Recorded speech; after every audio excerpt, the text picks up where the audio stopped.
Introduction and very good evening to all the participants, Yes, and also thanks to the organizers for the opportunity. So should I start my presentation? yes, sir. All right. But we are privileged to hear from you. Okay. Thank you. Good evening, sir. I am Kaveri.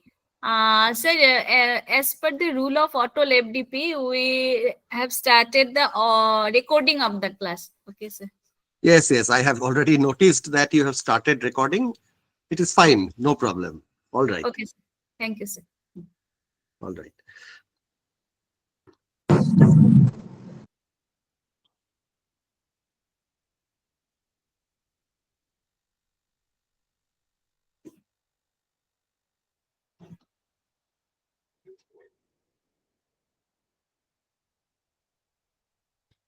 So please confirm whether you can see the screen. Can you see the presentation?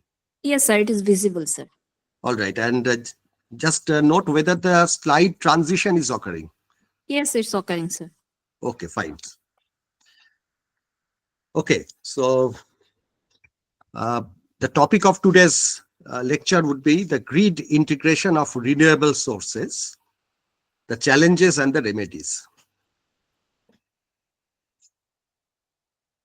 So I think some background needs to be given, although this should be very familiar to most of you, that we are gradually transforming to renewable energy sources, and worldwide, most of the countries, they have set very ambitious renewable energy targets.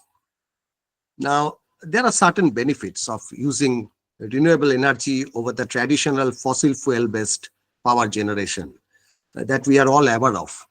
So just to discuss that, one major advantage is the reduction of the greenhouse gas emission, right? Because nowadays we have a lot of concerns over the environmental issues, and this greenhouse gas emission, increase of global temperature. So these are very related and very pertinent issues nowadays. So somehow we have to reduce the greenhouse gas emission. We have to gradually reduce it. So renewable energy integration gives us that scope of reducing the emission of greenhouse gases. The second key benefit is that it gives you some sort of relief from the frequent changes in the prices of the fossil fuels. Right? We know that globally, the price of coal, gas, and oil, they have increased over the last decade, and it will continue to increase. And not just that there is an increase in price, the more important is that the price suddenly changes, right? It keeps changing depending on many factors. And you know that there were major oil shocks, right, in the past. And there are chances that the similar kind of thing may happen in the future also. So somehow we have to be insulated from all these geopolitical issues and all that, and its impact on the price of fossil fuels. And you may be aware that India is a major importer of oil and coal, right? Because we are not we are not self-reliant on these fossil fuels, and a major part of it has to be imported. So any price fluctuation has a lot of impact on our domestic price of electricity and other prices also. So renewable energy can be a viable alternative. Just like other countries, we also have to resort to the renewable energy. Now, if you just think of that, what could be the sources of renewable energy, then we know that conventionally these are wind, solar, hydro energy, and biofuels. Along with that, we have certain other renewable energy sources available, which may not be available to other countries, which we have particularly have the benefits of having. One of them is the biofuel. And according to a very recent report of this Ministry of New and Renewable Energy, MNRE, which was released in the November of 2024, India has already reached a milestone of having 200 gigawatts of solar or renewable energy generation, which is a significant landmark, right? And now the country has set ambitious target of 500 gigawatts from non-fossil fuel sources by the year of 2030.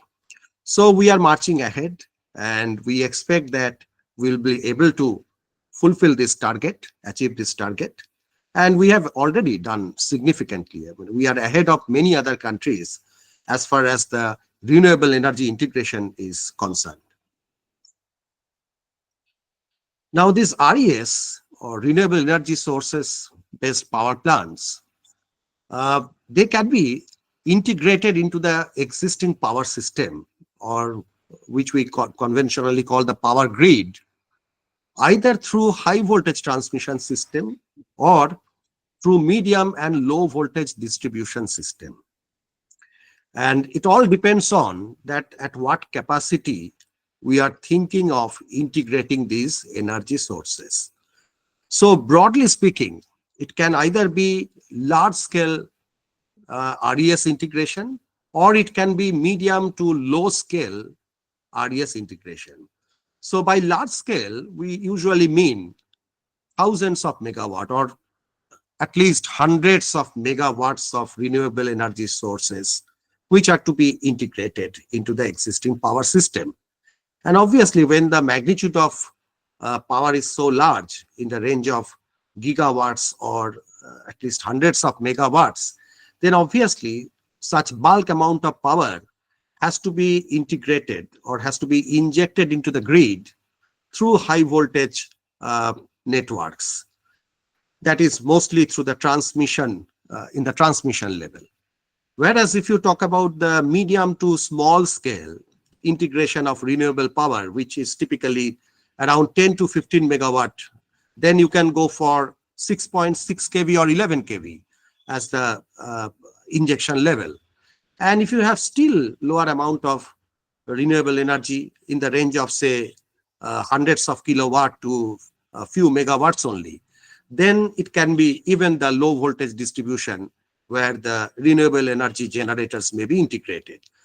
So you first have to decide that what amount of renewable energy will now be injected, and depending on that, the entire planning has to be made, that whether it should be through high and extra high voltage transmission networks like, say, 33 kV, 66 kV, 132 kV, 220 kV, like that, or it can be medium voltage like, say, 6.6 to 11 kV, or even 415 volt or 230 volt single phase networks if the amount of power to be injected is low. Now, this particular lecture is mostly deals with the large scale integration of renewable energy, right? That means we are talking about grid integration where hundreds of megawatts to gigawatts of power, renewable energy, will be integrated to the electrical grid. Now, of course, when you are talking about this bulk amount of renewable energy integration, there are certain challenges, right? And there are many operational issues. So we will be discussing them in the course of this lecture. Now, why it is challenging? This large-scale integration of RES, why it poses challenge? We know that wind, solar, etc., they have environmental benefits, they have low operating cost, they reduce dependence on the imported coal and oil, and it also ensures energy sustainability for countries like us.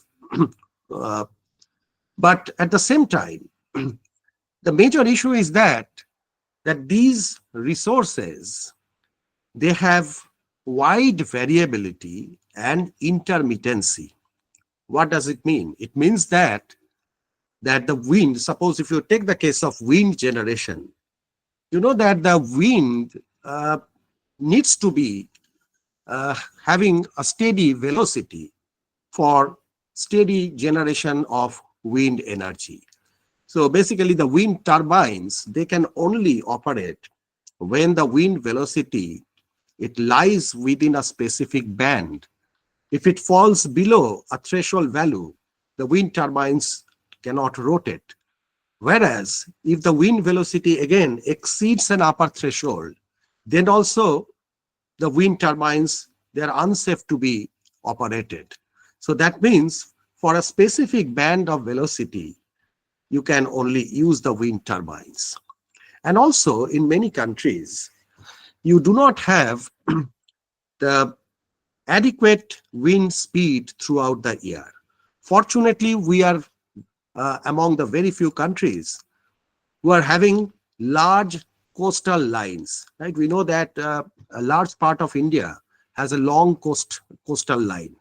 And in the coastal region, generally the wind speed throughout the year remains adequate for wind energy generation. So from that point of view, we are fortunate, but still there would be periods of low wind speed, and there will also be environmental calamities like say storms, thunderstorms like that. And during this period, the wind generation will not be available, and also it may cause damage to the wind turbines and the installations, right? So that is another important aspect. If you consider the solar generation, there also you have the intermittency. First of all, the solar energy is not available throughout the day. It is only available during the daytime. And also the solar insolation is very much dependent on the seasonal factors, right? For example, during the winter months, you have the atmospheric conditions are such, the environmental conditions are such that you may not have solar insolation available in many of the days of a month. The same thing may happen during the rainy season also, that you may not have adequate solar insolation. So during this period, the generation of electricity becomes an issue. And also the reason being that we cannot have storage of wind, this large scale storage of these renewable energy sources. So that actually poses tremendous challenge. Now the researchers across the globe, they are trying to analyze the effects and also trying to find solutions to address that, how this large scale grid integration of renewable energy can be done more efficiently. Apart from this variability of our resources, other integration issues like say the cost of integration, particularly when you are thinking of integrating renewable energy at extra high voltage level, then the integration cost also becomes huge, right? And at the same time, the frequency response and the system stability issue, that also has to be taken into considerations. So we will be discussing about these issues in further details as we move forward. Now, this is just one example showing the, just for illustration purpose, that both this wind and solar generation, they are intermittent in nature. So these are certain data and graphs which have been taken from the Power Grid Corporation of India Limited's report, and only for the purpose of illustration that how typical wind power generation and typical solar generation looks like. So if you look at the first figure, which is the figure on the top left, you see that it is a typical wind power plant generating wind energy in Gujarat, Karnataka, and Rajasthan. So three different states which are geographically located at three different regions of the country, which are geographically much apart. You see that the availability of wind and the wind generation, they have very different nature, right? For example, in Gujarat, you may have availability of wind at certain period of the year, whereas in other states, the wind energy may be available at other months. If you look at the solar generation, which is the bottom right figure, again, you see that depending on the geographical location, there may be slight variation that during which part of the day the solar energy will be available, when it will reach its peak, and when it will fall. So fortunately, the western part of the country, where most of our solar generations are located, there we have sufficient amount of solar insolation available, particularly because of their geographic location. And also, these states, like say the Rajasthan, Gujarat, Maharashtra, etc., uh, they have relatively longer winter daytime, and as a result of that, they can still have sufficient amount of solar generation even during the winter months. But if you go to the other parts of the country, particularly the eastern part, there the days are very short during the winter month. So the available solar insolation during winter may not be adequate. So these kinds of variability, intermittency will always be there, and these issues, they have to be addressed. Now, why large-scale RES integration is challenging for the grid? So basically, the thing is that our grids are typically designed, uh, and these grids have been operated successfully maybe for last hundreds of years, maintaining a balance between the demand and supply of electricity. Right? That is a cardinal thing that is required, that we need to maintain a balance between the demand of electricity and the total generation or supply of electricity. And this is commonly known as the demand response. Now, the problem is that we do not still have the technology for bulk amount of storage of electrical power. Our power stations, particularly the fossil fuel fed power stations, they can have only small amount of primary energy source stored at site. For example, you can have some reserve of coal. You may have some reserve of oil, right? But these reserves are only of a very small quantity, right? For example, a power plant can maximum have, say, coal, which is enough for 1 week of generation, or maximum, say, 15 days of generation. You may often have heard that during the rainy season, often the power plants face the issue that the coal often becomes wet, due to the rain. And if the coal becomes wet, then it becomes a real problem for them, because the coal has to be dried up, and that takes time. So in the meantime, they may have just a few days of coal in reserve for the generation to continue. It also happens when you have a sudden disruption in the supply of coal. So this issue is there, that you cannot have bulk storage of electricity, nor you can have bulk storage of on-site storage of primary energy sources like the coal, the oil, etc. So that is again a challenge.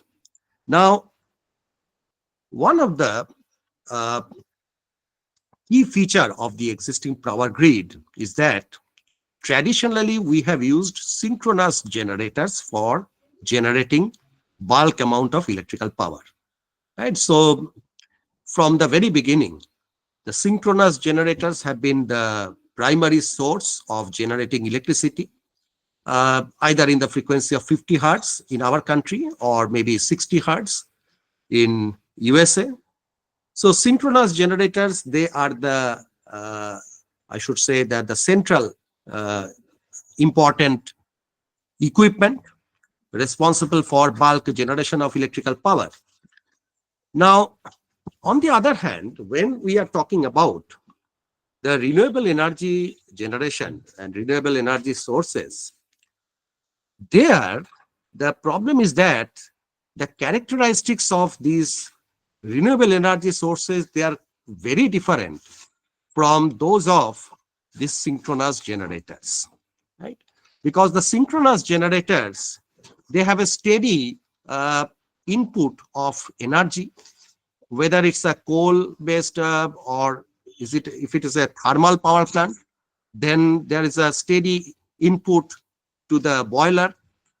If it is a hydel power plant, then also you require a steady flow of water.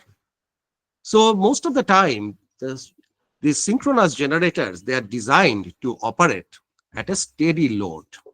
And also, they have a steady inputs. Unlike these renewable energy sources, which are very volatile and intermittent in nature. And not just that, these uh, most of these RES, particularly the solar, wind, etc., they use power electronic interface and inverters, right? That because they generally either produce DC power or they produce power at a different frequency. So they require some sort of an electronic or power electronic interface, which is most of the time the inverter fed technology.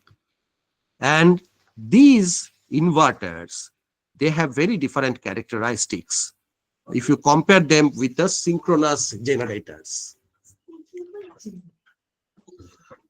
Now, if you compare the characteristics of synchronous generators and inverters, one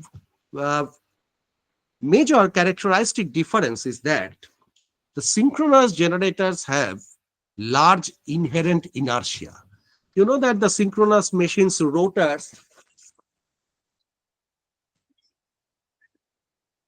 the synchronous machines rotor, they have large rotating masses, right? And these large rotating masses, they have huge inertia, right? For example, if you consider a large synchronous generator, then uh, they run at very high speed. Particularly, for example, these turbo alternators, they run at a speed of 3000 RPM, and they are huge masses, right? They have tons of weights. And such large rotating masses add huge amount of inertia to synchronous generators. Now, this inertia has a lot of benefits as far as the grid operation is concerned. One major advantage is that this inertia helps the synchronous generator to cope up with any sudden fluctuation of load. For example, suppose if there is a sudden increase in the load and the frequency has a tendency to drop, then this large inertia of the synchronous generator can at least give some support to the frequency for a short period of time. Because whenever the load demand increases and the turbine input requires some time to adjust, right? The mechanical input to the turbine requires certain time, because you know that the mechanical time constant is usually large. So the load can change very fast, right? Because it's an electrical quantity. But the mechanical quantity, like say the coal supply to the furnace or steam supply to the turbine, because it's a mechanical system, it has a large time constant and it takes some time to adjust. During this period, the large rotating mass and the inertia of the synchronous generator supplies the balance amount of power to keep the frequency constant, or at least to minimize the deviation of the frequency. So this is a huge benefit, that such large rotating mass of synchronous generator can supply the deficit of energy during such sudden increase in load, and therefore it has less impact. We feel less impact due to the deviation of frequency. Now, unfortunately, this renewable energy resources and the renewable energy based generation, which are basically fed by inverter technology, they do not have this advantage of inherent inertia. And as a result of that, the effect of load fluctuation and other disturbances on power system, they have greater impact on this kind of RES based generation, right? And to cope up with that, nowadays, these inverters are designed with synthetic inertia so that they can mimic the characteristics of the synchronous generators. Now, particularly those who are having the power system background, they should be knowing that the power system has the stability issue. Now, when we talk about the stability, it may be either transient stability or rotor angle stability. It can also be voltage stability. Now, these are very common issues, right? In fact, the power system often face these challenges. Now, why there is a stability issue? That you know that the power system has to operate in equilibrium, meaning that the generation and load demand has to be in an equilibrium condition. But such equilibrium can often get disturbed due to the unforeseen events. For example, there could be outage of generators. There can be outage of transformers, transmission lines. There can be major faults in power system. And these events can suddenly disturb the equilibrium between the power generation and the load demand. And whenever such disturbance occurs and the equilibrium is disturbed, then you have the issue of rotor angle stability as well as voltage stability. So if these kind of instabilities occur, then obviously it will be a major challenge for the power system. We call it the power system's security problem. So a secure system is a system where you have a perfect balance between the generation and the load. But if such disturbance occurs and the equilibrium is lost, then you have impact both on rotor angle stability, voltage stability, as well as frequency stability. And then we call that the power system is running through an insecure or unsecure operation. So with all these discussions that we have done so far, it is quite clear that the large-scale integration of renewable power plants, they introduce new set of challenges and can escalate the concerns of power system security. And these issues were not there with the conventional grids. These are new developments, new issues, new challenges which are being thrown onto our existing grid operation. Now, just to give you some background that the power system, we always expect the power system to operate in a normal state. Right? That is a normal state of operation or the general state of operation. But even apart from this normal state, the power system can often go through any one of these states like the alert state, emergency state, in extreme state, and finally the restorative state. So we have a diagram to show that ultimately your goal is to operate the power system in the normal state.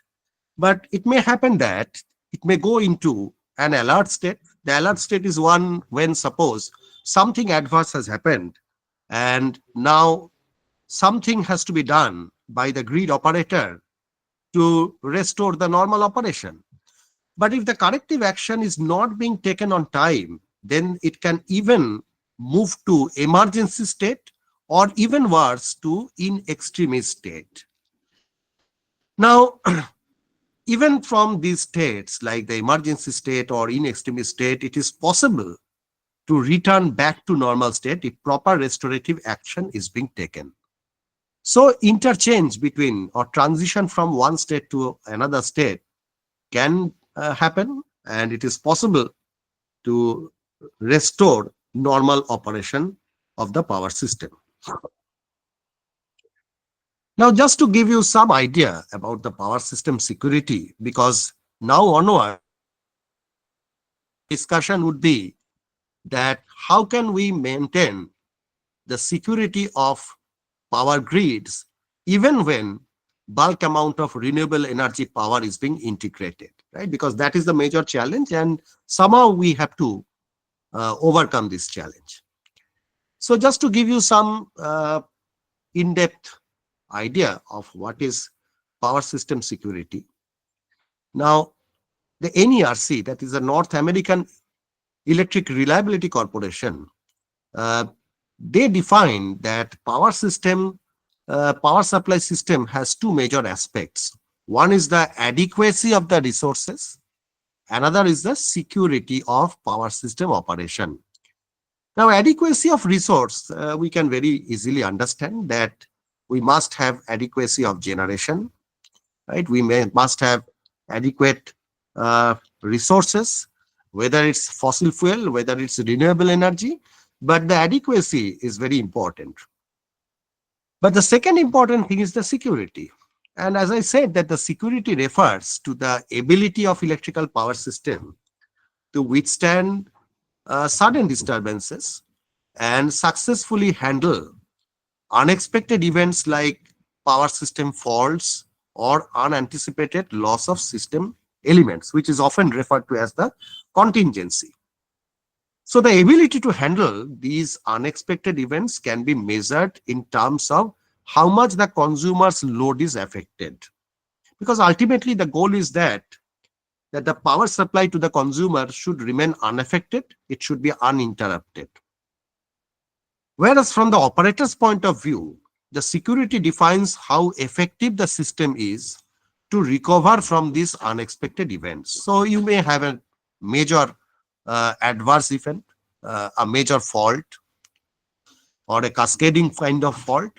So how well the system can recover from these events and can restore back to normal operation, that is the concern from the operator's point of view. Now, one thing which is very important is that we know that our electrical power grid, we call it that it runs in synchronism, means that throughout the country, right, whether you go from extreme west to the extreme east or from north to south, the entire country has a common grid frequency, right? The grid frequency of 50 hertz is common for the whole country.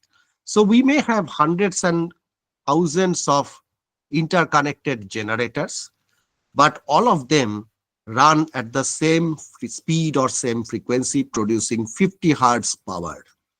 So this synchronized operation is an unique characteristic of our power grids, not just in our country, but in all countries, the power grids run in synchronism.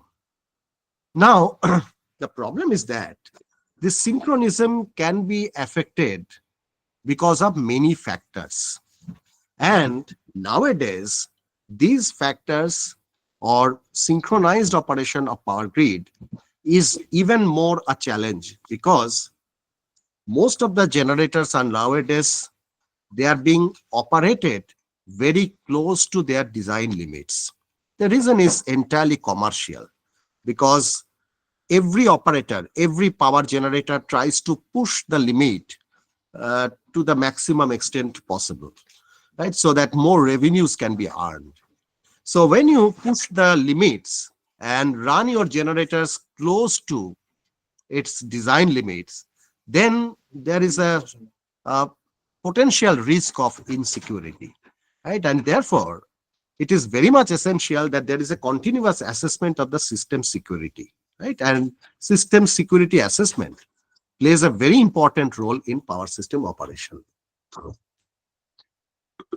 Now, I will not discuss in details these points, right? Because it will require in-depth knowledge of power system, and maybe that all participants, they do not have this power system background.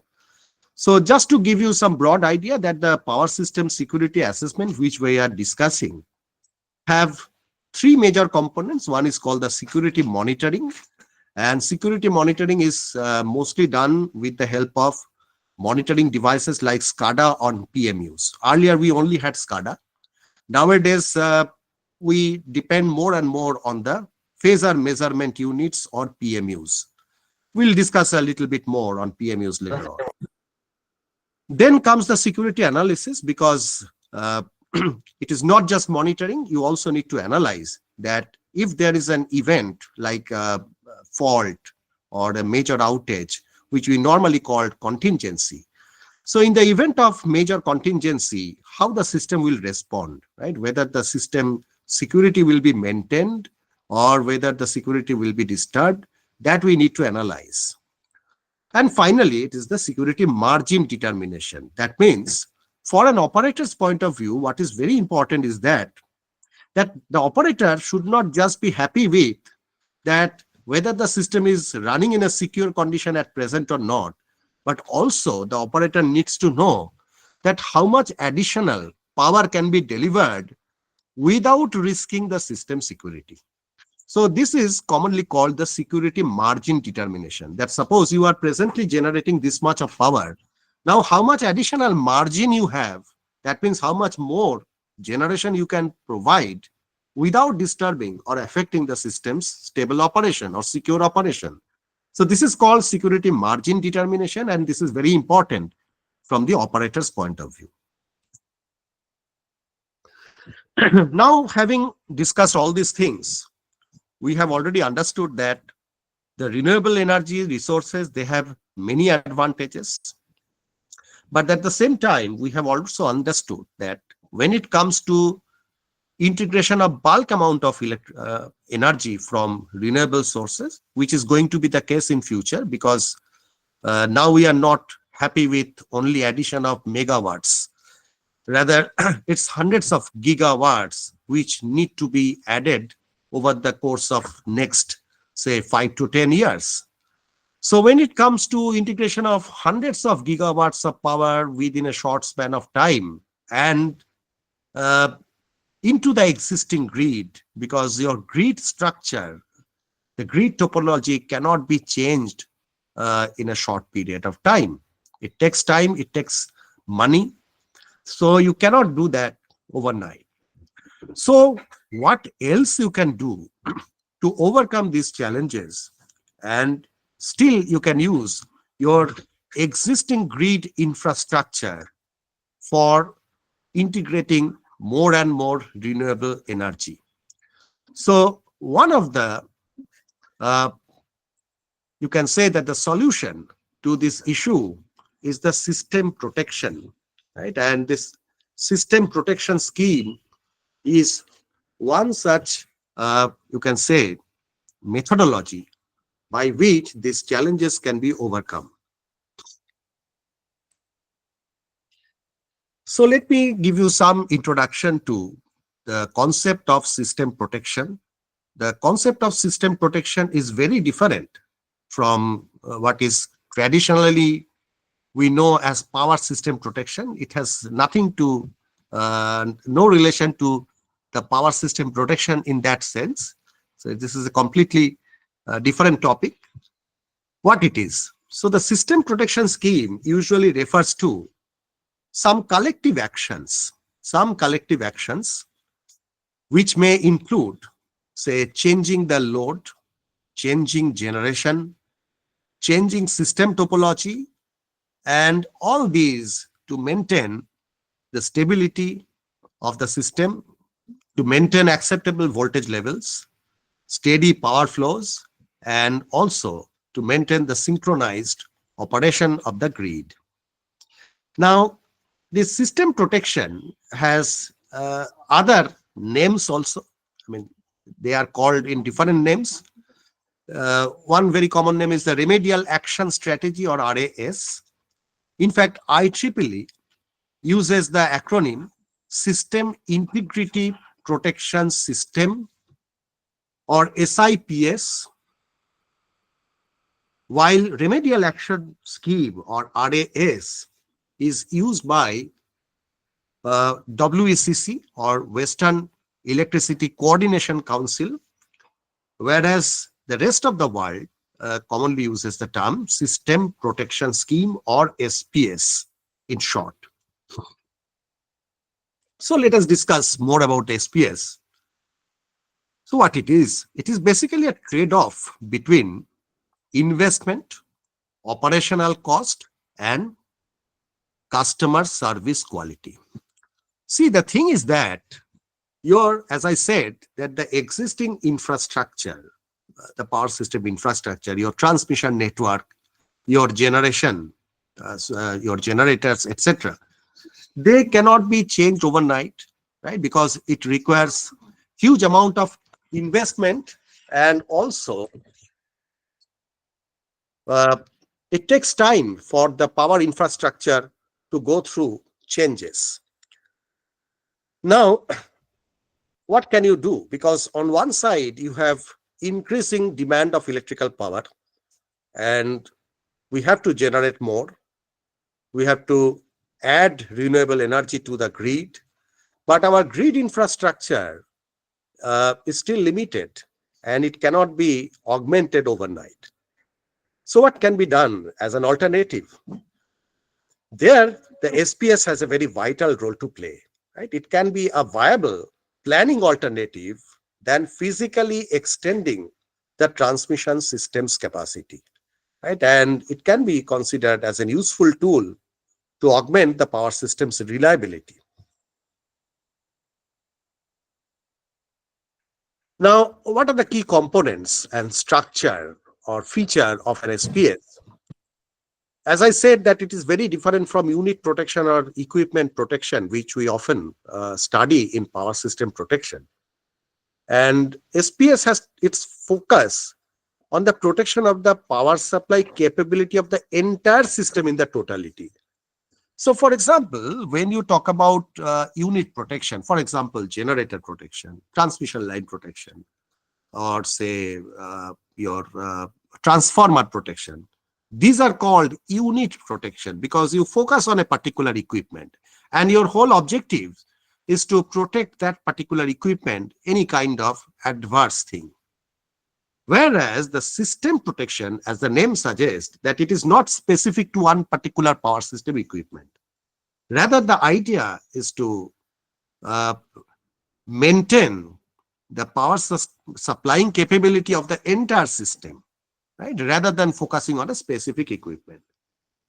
So what are the general components? That it requires some essential components like some measurement devices for measuring voltage, current, frequency, active and reactive power. It also requires relays and circuit breakers. It requires communication equipment because nowadays the whole operation of the power system is computerized. You have large scale application of power system computers in day-to-day operation of power system. So you require the data to be handled and data to be transmitted, data to be communicated. And at the same time, because the SPS operates on certain logics, right? It first analyzes the situation and then takes some very intelligent logical decisions to maintain the secure operation of power systems. So you require logic blocks. So logic blocks can either be microprocessor or microcontrollers or even PLCs, programmable logic controllers. This is a very general structure of a real-time system protection scheme. So you can see that this is the power system on which you are going to apply the system protection approach. And usually it is a computer model, right? That means it is basically a developed model of the power system. You know that in case of, because nowadays the whole analysis, everything has to be done with the help of computer. So you need to develop a computer model of the power system. Then you require a state estimator, which will give you the idea, which will give you the information regarding the present state of operation of the power system. It may also take certain inputs from the system variables, like say PMU measurements, and also the state of the switches like the circuit breakers, relays, etc. They can also provide valuable information for the purpose of state estimation. Now, here you have the system protection scheme or the SPS controller. And this controller will basically provide the control signal for the restoring the steady operation of the power system. Now, it all starts with the power flow analysis. First, you perform a power flow analysis. Then you have an online dynamic security analysis program, which will in real time analyze the present state of operation, and it will also analyze whether the dynamic security of the system it is in a secure state of operation, or whether there is any possibility of insecurity either in the present or in the near future. Further, it will also analyze whether any major disturbance has occurred or not. So depending on all these factors, it will now trigger the system protection scheme. So if the system's security has been disturbed, or if any major disturbance has happened, then it will immediately alert the system protection scheme or the SPS that a proper control action has to be taken. And over the next course of action, as a next course of action, the SPS will provide the proper kind of control action so that the secure operation of the power system is restored. Now, if you look at the range of functionalities of this SPS or the system protection schemes, you see that it has a very wide range of application. In fact, it can be applied to almost to all aspects of power system operation, whether it's a case of over frequency, whether it's an equipment overloading, whether there is an angular instability or rotor angle instability, whether there is an ongoing oscillation which needs to be damped out, whether there is a case of out of stepping of generators, whether there is a case of under frequency or low frequency, whether there is any voltage instability issue, whether there is any case of over voltage, whether there is any loss of system integrity. So all these things come under the purview of SPS. Some SPSs may be dedicated for one particular kind of problem and to overcome one particular issue. But in most of the cases, the SPSs take a very general approach. That means the same SPS can actually take care of many problems and can find solution to them. Now, these are some examples that the concept of SPS has already been adopted in most countries in the world, and different countries have implemented SPS in their own way to address different issues. For example, in Australia, you have the under frequency load shedding controlled operation and interconnection contingency arming schemes. In Brazil, it's a regional load shedding, generator tripping, concentrated load shedding. So these are typical examples that every country has implemented SPS in their own way to address certain issues or multiple issues. Now let us see some the recent developments in this area in our country and how we have implemented SPS. What is our present state as far as the SPS implementation is concerned? Now, in our country, we have basically 4 broad categories of SPSs. If you look at this diagram, then the major applications are SPS related to tripping of critical lines and corridors, corridors being the power corridors, SPS related to safe evacuation of generation, SPS related to maintaining transfer capability, and also SPS related to overloading of transformers. So these are the 4 major issues for which dedicated SPSs, they have been implemented for these particular issues, to address these issues. So let me show you some particular examples. Now this data, I have tried to collect some data for the northeastern regional part of the country, because that may be more of interest to you. But all these data have been collected from this NERLDC report, which was basically an NERLDC conference, which happened in Shillong in 2021, late 2021. And these are basically taken from the resolution of that conference or that report.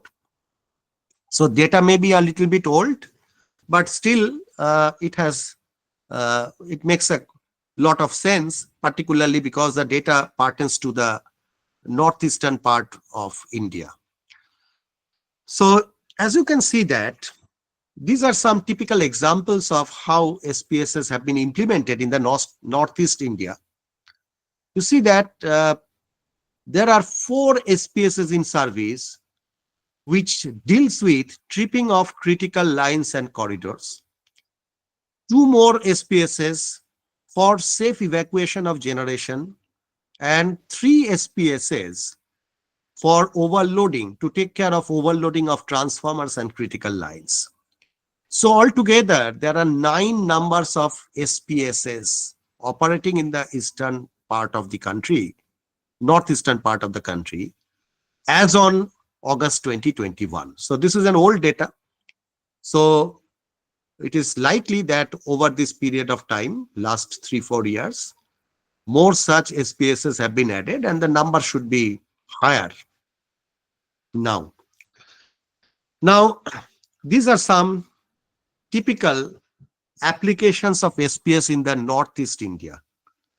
So if you look at these schemes, the protection scheme, system protection scheme, the first one is SPSS associated with the tripping of 400 kV Palatana Silchar double circuit line, right? And it was in service with effect from 2015.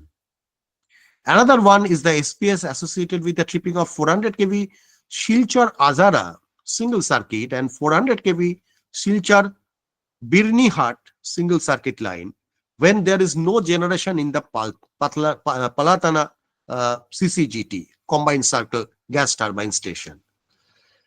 Then another one is the SPS associated with the overloading of 220 kV Salakati BTPS double circuit lines.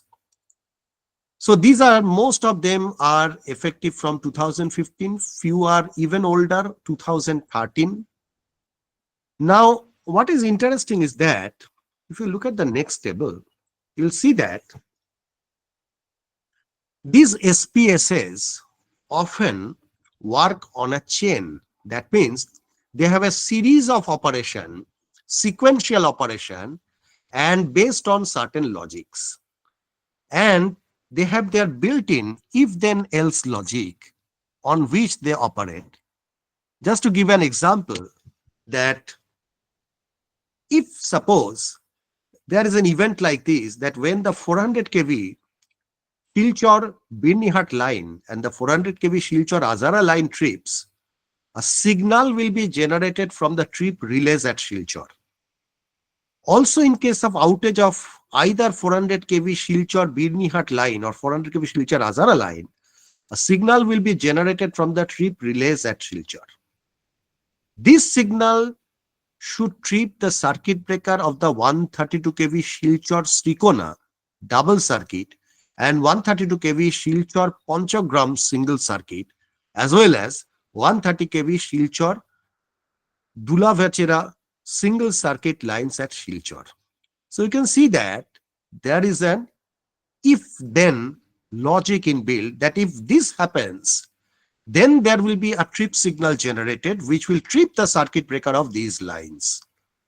Now, subsequent to this tripping, what will happen? That subsequent to this tripping of 132 kV Silchar Panchagram line, a signal will be generated from the trip relay of 132 kV Silchar Panchagram line, and this signal should trip the circuit breaker of 132 kV Badarpur Panchagram line at Badarpur. So what you can see, just to illustrate that the SPSs are built on certain set of logics, and these logics takes into account of the present state of operation of the power system.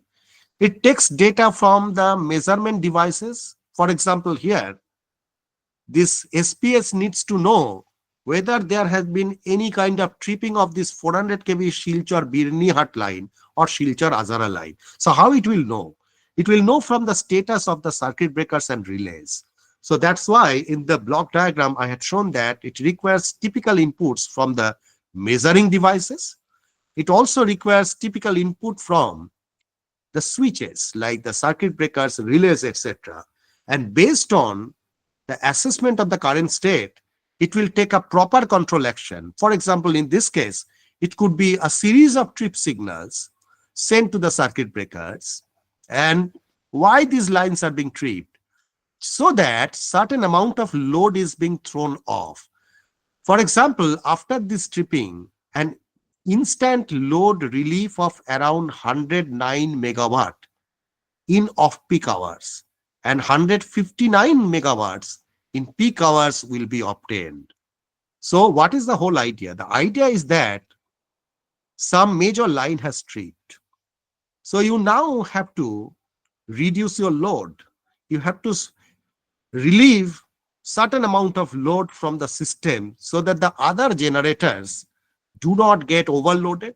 They do not cross their secure operational margin.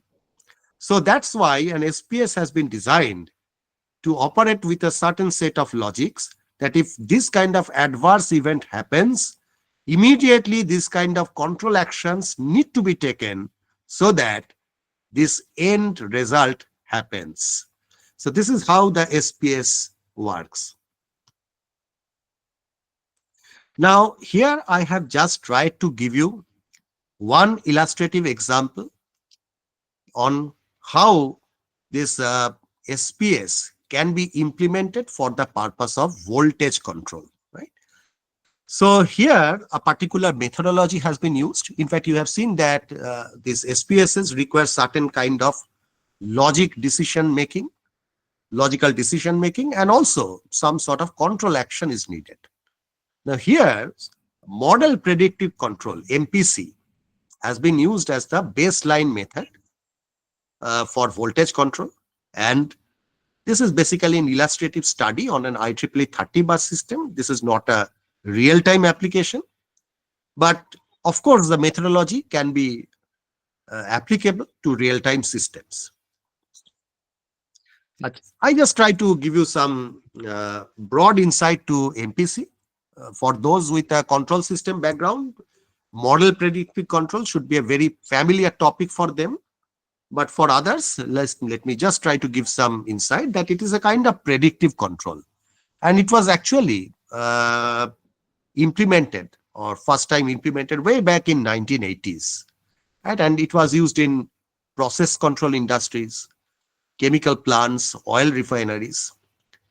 Now, in recent years, MPC has also been used in power system protection and control. Now, why MPC has been introduced to power system protection so lately is particularly because, unlike the other industries like, say, the process control, chemical plants, oil refineries, there the control action need not be as fast as it is required for an electrical power system, because these are industries where nothing changes so abruptly, or you do not require some control action which has to be very, very quick. Otherwise, something adverse will happen. That is not the case. But power system is a very different thing. You know that control actions, particularly from the point of view of power system operation, has to be fast, right? Because synchronous stability or rotor angle stability is such an issue that it may happen within a very short period of time, maybe within a few seconds, or sometimes even faster. So the control action has to be very fast. Now, one inherent problem with the model predictive control is that it requires lot of computation. It requires lot of mathematical formulations, mathematical analysis, and our computational resources even till very recent time, were not as capable to have a real-time implementation of MPC, which can be as fast as would be suitable for power system security control or power system stability control. Right? Because the MPCs have always been criticized for relatively slower operation, slower control action, and longer processing or mathematical analyzing time. So MPC is not fast as other algorithms, many algorithms. So that was one of the major reasons that it could not be used to power system operation and control. But with the gradual improvement, with the augmentation of computational capabilities, with the invent of faster computers and all that, now we have, in fact, this work has established that it is possible to use MPC even for maintaining the power system stability. So MPC has the ability to anticipate future events and it can take control actions accordingly. So that is one major advantage, that basically this is a predictive control. So it can, it first tries to predict that what is going to happen in the future, right? Later we will see that it basically takes a trajectory sensitivity approach, which I will explain. So basically that it basically predicts the future, and based on that prediction, it decides the control action in its present state. I hope that everything is going fine and I'm audible to all of you. Because I am on the presentation screen, I can't see the Google Meet screen right now. So would you please let me know that whether you are able to hear me properly? Yes, sir. Yes, Yes, sir. sir. Yes, sir. All- No. Okay. Okay, fine. Everything. Okay. Yes, sir. All right. Thank you.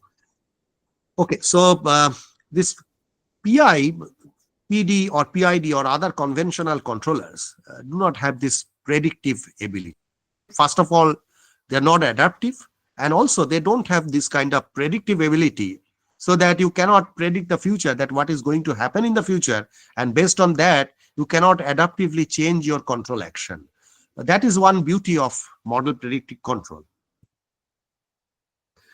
Now, voltage restoration using MPC based system protection scheme, right? So what is the whole idea? The whole idea is that the post any major contingency, the system variables like the magnitude of voltage, voltage angle, frequency, they have to be constantly monitored at the control center. And the moment any limit violation is observed for any of these critical power system variables, control action should be triggered by the SPS. So you require a continuous monitoring. That is the first requirement. In real time, you know that nowadays we have PMUs, phasor measurement units, or synchrophasors. These are much faster compared to the older devices like SCADA. SCADA had a limitation that, first of all, the SCADA could only give you access to the static variables like, say, the voltage magnitudes, active and reactive power flow. But as far as the synchronous stability or rotor angle stability is concerned, what is most important is the relative bus voltage angles between the distant buses, or even the generator rotor angle. So these information till the advent of PMUs were not possible, right? Because we could not compare bus voltage angles for locations which are hundreds of kilometers apart. So SCADA could only give us magnitudes, the static variables like the voltage magnitudes, then the active and reactive power flow through the lines, generation, load, etc. These data were available, but again, the SCADA was inherently very slow. Right? They only used to update the information at a certain period, periodic intervals, and that interval was also quite long as far as the system stability is concerned. Now, fortunately, we have synchrophasors or PMUs nowadays, which give us the very vital information regarding the dynamic state of the system. It provides us the measurement of bus voltage angle. Also, it enables comparing the bus voltage relative angle between the two buses. Generator rotor angle can also be analyzed. It can be monitored with the help of PMUs. So this has given us the advantage that now we have, on the one hand, access to the dynamic system variables like voltage angles, and also the PMUs are much faster when it is compared to the SCADA. So because of these two, this has given us tremendous advantage as far as maintaining the system stability and security is concerned. Now, there should be one control action, either, for example, if it is a case of voltage restoration, you know that the magnitude of voltage, bus voltage magnitudes, they are very sensitive to reactive power demand of the load.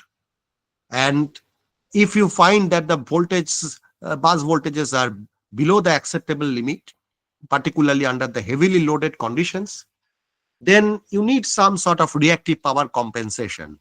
And most of the time, it comes from either capacitor banks or FACTS devices, or you can also have on-load tap changing of transformer, load curtailment, and combinations of all these. So basically what you see is that the basic control mechanism or the corrective mechanism or the remedial action that you are talking about is still those very conventional ones, like the reactive power compensation with the help of capacitor banks, FACTS, on-load tap changing, load curtailment. But the thing is that earlier we used to have these kind of controls in a discrete manner. So maybe that under certain conditions we use FACTS. Sometimes we go for on-load changing of transformer taps. Sometimes we go for planned shedding of loads. But the thing is that they were never done in a coordinated fashion. That means maybe combination of all these can lead to much better effectiveness, which were unknown, which were not beyond, which were beyond our capability of implementation.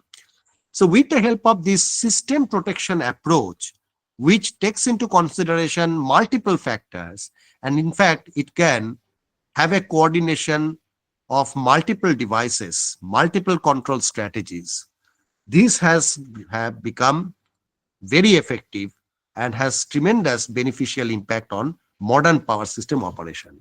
So MPC may intelligently decide to modify the control strategy in the next control state if the improvements achieved with the current control strategy is not adequate.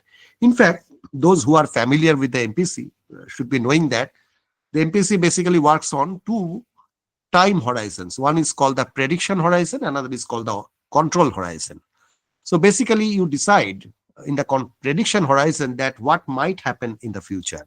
And for that, many methods are available. One of them is the trajectory sensitivity analysis. So you basically make an analysis that how my voltage profile is going to change over time, how the voltage is going to be impacted in the future. So based on that, you decide that what control action has to be taken in the present control horizon. So you choose a control time horizon, which is usually much less compared to the prediction horizon. And during this control horizon, you take certain corrective actions, certain control actions. Then you reassess the situation, that whether after taking this control action, the trajectory of the control variable, like say the voltage, whether that has changed and whether that has changed according to the way we wanted. If it has changed in the way we wanted, then it is fine. Otherwise, the control action has to be revised. So in the next control step, the present action will be modified and it will be implemented. So this way, it will go on in an iterative manner. Let me try to show you this flow chart which will give you some idea that how it works. So basically you start with the power system operational data or the model of the power system. You perform a power flow analysis. Then what is very important and which is normally not done, but it has to be done for dynamic security assessment, that you perform a time domain simulation to the end of prediction horizon on the first control sampling point. So you decide your prediction horizon and continue a computer-based time domain simulation till the end of this prediction horizon. This is your first iteration. And from this analysis, you develop the trajectory sensitivity matrix and you evaluate the matrix. Then you try to optimize your MPC control action. As I said, that the MPC is basically a collective action. You may have different control strategies or you may have different equipment. You may basically have to optimize the overall operation of these many equipment and devices. So that optimization, MPC is all about optimization. So you will carry out that optimization in the present control horizon, and you will again, after you have updated the control action, you will again perform a time domain simulation. So this time domain simulation will again be extended up to the next prediction horizon, and this way you will constantly monitor the trajectory of the present variables, of the power system variables. So if these variables, they follow a predetermined trajectory, or if it is following a trajectory which we wanted, then you can continue with the control action till the time the desired result has been achieved, and then you come out of the loop. Or if you find that the expected trajectory is not being followed by the variable, in that case, you basically have to update your control strategy and then recalculate the trajectory. So this is how the MPC works. Now, I just show you a very basic simulation. It was a part of a work carried out by one of my PG scholar, MTech scholar. So this is basically the IEEE 30 bus system and its Simulink model. So let me start with this, that first of all, the IEEE 30 bus system was on a very heavily loaded condition. And then we performed the static load flow based voltage analysis, voltage magnitude analysis at different buses. And these bus voltage profiles are plotted here. You can see that for all the buses, the voltage lies within the acceptable limit of 0.95 per unit to 1.05 per unit. So this is fine. That means the present state of operation is fine. Voltages are within acceptable limit. The next thing that we need to know, that whether there is any chance of any voltage magnitude drop or voltage collapse if the present state of operation is continued. So for that, we perform a dynamic security assessment or dynamic voltage security assessment. And what we find is that, this is the diagram. You see that the dynamic security assessment has been carried out over 60 seconds. You know that when we talk about the voltage stability, voltage insecurity, etc., then basically the voltage collapse or voltage insecurity doesn't happen very fast. It's not as fast as the rotor angle instability. So it takes time. It takes time, say, maybe tens of seconds, right? Sometimes maybe even minutes for the voltage to become unstable. So that's why it has to be continued for sufficiently long period of time. So 60 seconds have been taken as the horizon. And this diagram, you see that these are basically the plot of voltages, voltage magnitudes at different buses. So what does it tell you? It tells you that if the present state of operation, that means the load, present state of load, present state of generation, present system topology, if these are maintained, then the system will remain secure from the point of voltage stability for the next 60 seconds. So unless there is any major adversity, like say a major power system fault or a major contingency, the secure operation of the system will continue. Now you see that what happens if there is a contingency. Because the time is short, I'm not reading these things. Let me just show you this diagram. You see that, again, this is a dynamic simulation, a dynamic time domain simulation, where you see that at 1 second, a fault has been simulated, right? And that fault has been cleared also. That means, if I just go back to the previous slide, at bus number 28, at t equal to 1 second, a fault has been simulated. A fault has occurred. And that fault has been cleared very fast. It has been cleared at 1.1 second by tripping off lines connecting bus number 6 and 28.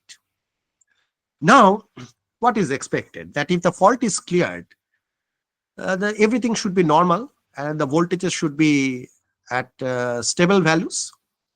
But unfortunately, that is not the case, because you have many dynamic elements in the power system which actually respond very adversely in the event of such faults or major contingencies. So one such case is that the dynamic load models considered in the simulation, it results in slight recovery of the load consumption post fault clearing, and it further deteriorates the voltage condition. So the weak bus voltages fall out of lower limit of 0.95 per unit, and after 55 seconds, the voltage begins to decline dramatically, and there is a complete voltage collapse around 60 seconds or after 55 seconds. So if you look at this diagram, that initially the voltage dipped, but then it got to some extent restored because of the action of the AVR, and also because some loads are being restored. Generators, they come back to the original state of operation. But still, you see that the long-term impact of such adverse event is that there is a gradual decline of voltage, and maybe after some time, there would be a complete collapse of voltage. So this is a problem of voltage instability which has been demonstrated, and it can happen. It has happened, in fact. What can now be done? So I just show you one control strategy, which is using SPS, System Protection Scheme, which is based on model predictive control, that it basically utilizes. So the control strategy is very simple, that you have shunt capacitor banks located at different buses, and giving adequate reactive power support can restore voltage. It can maintain system voltage stability. But the question is, how do you know that how much reactive power has to be injected and at which buses, so that the secure voltage security is maintained? So that analysis can be done, and accordingly, the model predictive control based SPS will optimize the choice of capacitance, the choice of buses for restoring the secure voltage security. So let me just show you the results. First of all, these are discrete values of capacitances, right? And at different instants in second, right? For example, you see that, in fact, you see that the control action has been updated at an interval of 7 seconds. So if you just go back to the previous slide, here the control action is adjusted after every 7 seconds. That means your one control step is of 7-second duration. So the first action is taken at 1.1 second, then it is repeated at 8.1, then 15.1, then 22.1, and 29.1 second. And at every control step, the previous control action may be modified. It may be revised depending on the requirement. So let me show you that these are the different buses where the capacitor banks have been installed. But if you look at the values have not been constant throughout. That means initially you start with some initial value of capacitance, but then as the time progresses, the MPC optimization will tell you that how the value of capacitances at different buses should be changed in coordination, and should be optimized to get the best result. So I just show you the result.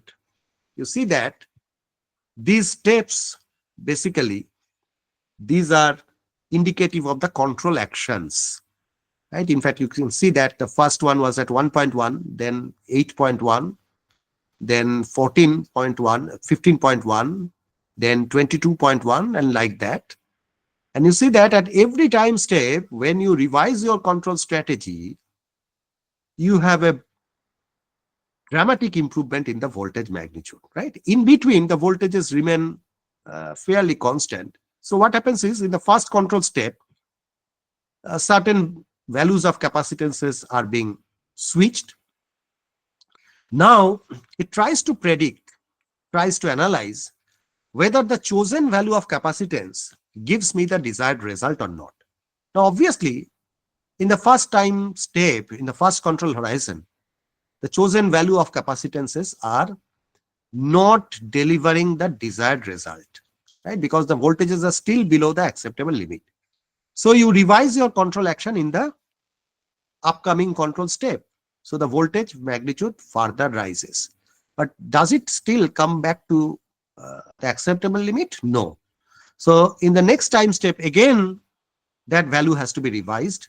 The control action has to be revised. And after you reach this point, after around, say, 29.1 second, you see that now the voltages have reached their acceptable levels. So no further update of control strategy is required, because the voltages have already reached the desired levels. So you can continue with the same strategy. So this is how the MPC works. I have just one more example. Here you see that it's the same voltage control, but this time with not just capacitor bank switching, but also with in coordination with a planned load shedding. So you have on one hand static capacitor bank which are being switched optimally at selected buses like bus number 25, 26, 29, and 30. And also strategic load curtailment at optimally selected buses of bus number 24, 26, 29, and 30. Now I just show you the results. That these are the control strategies. On one side, you change capacitances at different buses depending on the requirement optimally, and at the same time, you carry out selective load curtailment at different buses. So these are the how much load you curtail at different buses and at different point of time. So here you see that the voltages get restored much faster. So simple capacitor bank switching could achieve the steady voltage level, but after a longer period of time, when you have a combination of both capacitor bank switching as well as selective load curtailment, you can achieve steady voltage level or acceptable voltage level even faster. So this is just to give you an example, an illustration that how simple control strategy based on MPC using some of the known methods like reactive power compensation, load curtailment, or others like, say, transformer tap changing, etc. When they work in coordination, they can give you much superior results.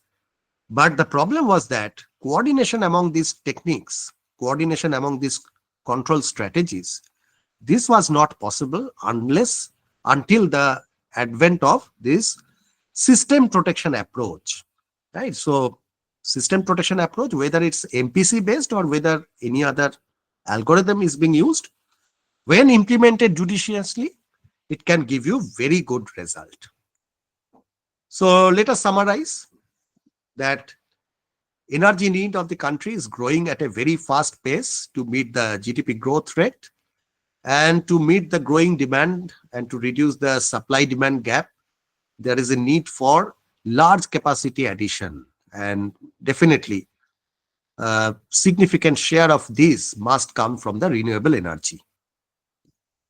Now, RES offer environmental benefits, low operating cost, reduced dependence on imported fuels, thus ensuring energy sustainability. But RES, like solar PV, wind, they are highly volatile and intermittent. And consequently, high penetration of RES will lead to grid instability and security concerns. System protection scheme or system protection approach is a quick and economic way of ensuring power system reliability, security, especially in the wake of drastically increasing renewable penetration. Right? And when your demand is increasing, but your transmission and distribution infrastructure has a bottleneck and stagnation, and it cannot be changed overnight, then the only uh, alternative that you are left with is to use your existing infrastructure in the most optimal fashion, so that you can operate your equipment closer to their stability limits, and therefore thereby you can maximize the use of existing transmission capacity. So that is basically the whole objective, that you have certain limitations. You cannot change your transmission and distribution infrastructure overnight. You cannot boost your generation capacity overnight, but your demand for load is increasing. How can you cope up with the situation? The system protection approach can be a very good viable alternative, which will enable you to use your existing infrastructure in a more optimal fashion and run your generators closer to their maximum limit, so that you can, at least for some period of time, at least for next few months or years, you can cope up with the increasing demand of load. And till that time, obviously, you should try to augment your transmission and distribution capacity, because ultimately SPS is not a long-term solution. It can only provide you a short-term solution of overcoming the present challenges. But ultimately, the transmission and distribution infrastructure has to be augmented suitably, so that you can keep pace with the increasing demand of load. So these are some of the publications. These are actually, this work is a little bit old, although I'm presenting it now. So there was one good publication in the IEEE Systems Journal, which has an impact factor of 4.463, and also a few book chapter and a conference paper based on this work. So thank you for giving me a patient hearing. So I hope I have been able to finish on time. So thank you once again, all the participants, for listening to me patiently. And thanks to the organizers for giving me this opportunity to interact with you, interact with the participants, and to share some of my knowledge and ideas with you. So thank you so much. Thank you very much, sir. Thank you for your valuable words. Sir, through your presentation, we understood how much important it is to integrate renewable energies in smart grid system. We also learned how to integrate renewable energy with grid, considering the stability issues. Obviously, challenges will come, but we must have to learn how to mitigate the challenges. Sir, it was really an eye-opening session for us. If you permit, sir, we shall look forward to hearing from you in future also. Once again, I would like to convey my thanks to you on behalf of the entire FDP team. Thank you very much, sir. Again, we are thankful to the participants for listening to the lecture with patience. And Dear participants, if you have any question, then you can raise your hand.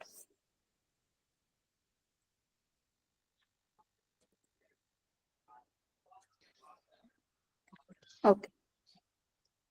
So it was a wonderful session. Okay, thank you so much. And it was really nice interacting with you. And of course, Same if to you. there are scope in the future, I would love to, deliver lecture again, right? Maybe on a different topic. Yes, sir. We look Thank you forward. very much. We will Okay, be so grateful, sir, thank you if very you much. give us time. Right. And if any participant has any question, it may be forwarded to me also, right? I mean, maybe it may not be that at this point of time, but Yes. even in the future, if Okay, somebody has any question to ask, that may Yes, be forwarded to me and I will be happy to address. Yes, sir. Thank you very much, sir. Okay, thank you so much. Thank you, sir. So, thank you. Okay, so may I leave now? Okay, thank you. Okay, So, You may, sir. all right. Okay, thank you.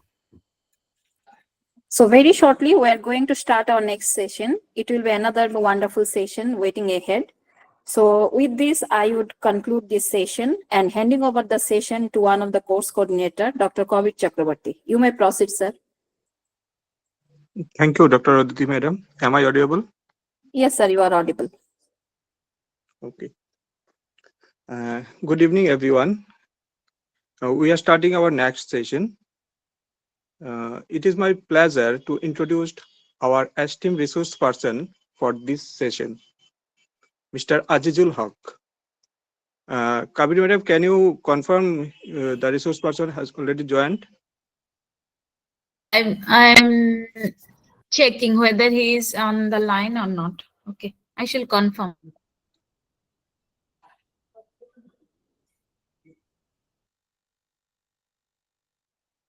Azizul sir, are you there in this meeting? Yes, yes. Shall we Okay, start? thank you. Okay, thank you, sir. Let me introduce yourself. Mr. Azizul Haq has more than 20 years of practical experience in substation and generating station designing. Mr. Haq brings a wealth of practical knowledge to share with us. He completed his degrees in electrical engineering from University of Calcutta. Currently, serving as a Deputy General Manager at Bharat Electrical Limited, Mr. Azizul Haq established himself as a renowned expert in this field. I am confident that his insights in this FDP will enrich us, and I wish you all a fruitful and engaging session. You may start now, sir. Okay. Thank you, Kabir. Good evening to all. Good evening.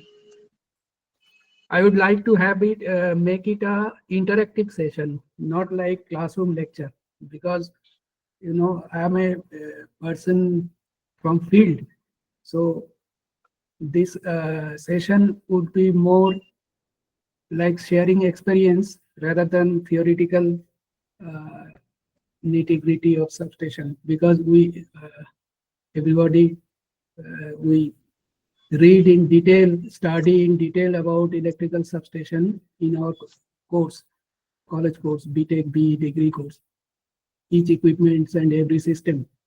But when we come to field actual project, when we have to construct a substation, then what are the sequence of work, how we manage to integrate all the components of the substations to make it a fully functional substation. So that is mostly an experience, on-job physical experience. My experience is in that field, so my presentation will be more or less about actual field experience. Kabir, please help me.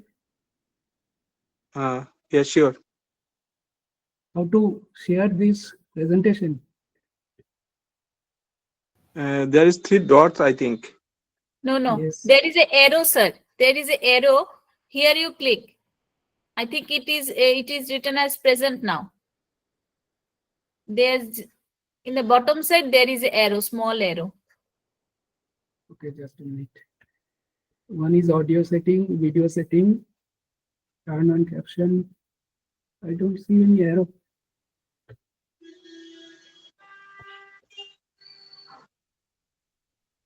Near the raise hand, there is an arrow. Yes, yes. Okay, okay. Present now. Present now. You click on this present now. Then on window. Okay, Window there. Then on the screen you click. okay. And which screen you want to share, it will be shared now.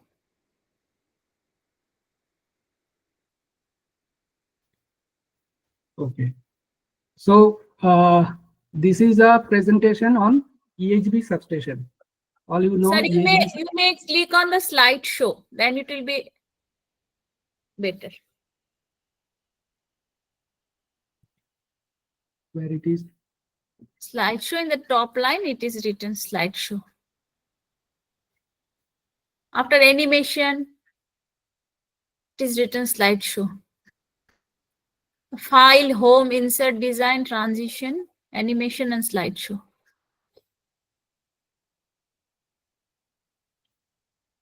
But on Okay. screen it is not working. It is not working? Okay, okay. Whether the transition is working, transition of slide? Nothing. No, it is not working.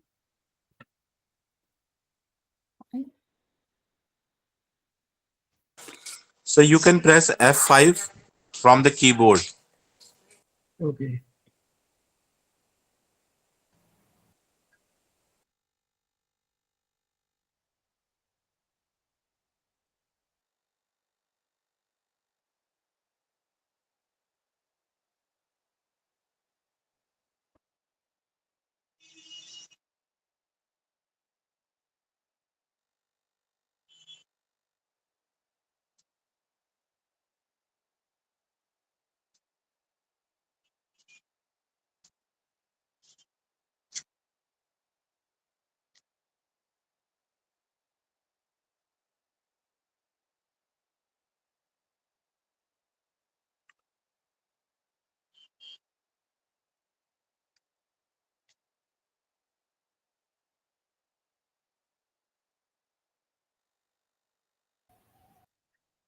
Hmm.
Hello.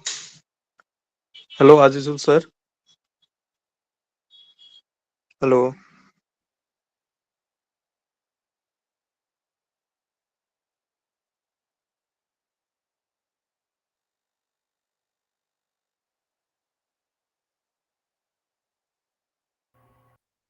Hello. Yes, sir. Yes, you are audible. I'm sending you the presentation. You share it. Okay, you can. Okay.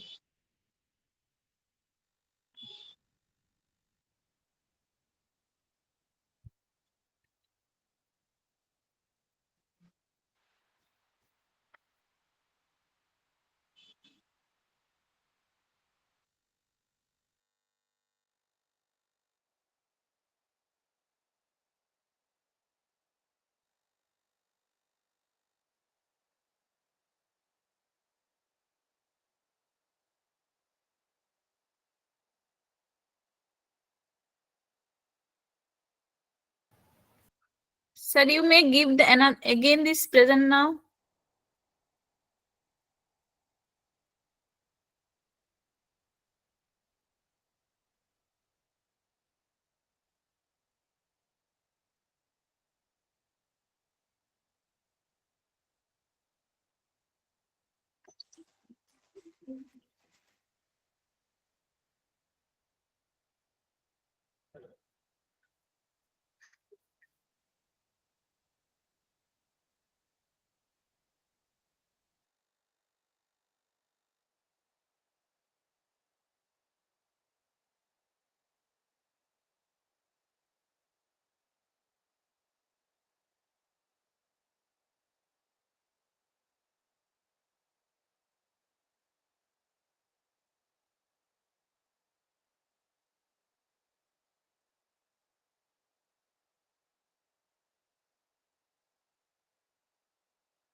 Sir, check whether the transition is occurring or not.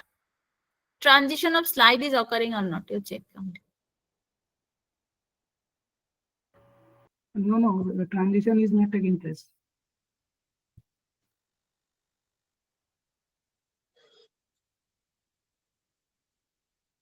Participants are requested to wait for 5 minutes due to this technical issue. We are trying on it.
Sir, you can exit. You can exit from this and again join. Then it will be better, I think. Okay, ma'am.